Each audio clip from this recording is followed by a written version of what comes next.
So guys, are you aware that your lips require as much care and attention as does your skin? So I have the perfect products to treat your dry, patchy and dull lips. These products are from Ikkai, which is their Pink Me Again Lip Scrub and Pink Me Again Lip Butter. Both of these products are organic and cruelty-free. The Pink Me Again Lip Scrub is a one-stop exfoliating therapy for smooth lips post-exposure and damage.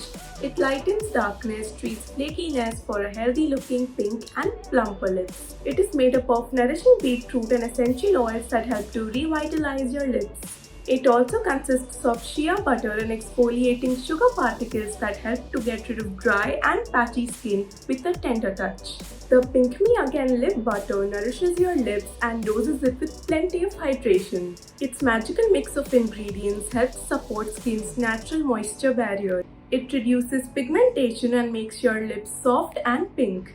The lip scrub has a creamy formula that gently scrubs away dead skin cells to make your lips feel smooth and crack-free.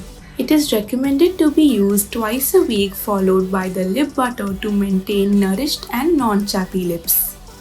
The lip butter has a creamy soft formula which nourishes the lips and keeps it hydrated, and it is the perfect solution for soft, plump and smooth lips.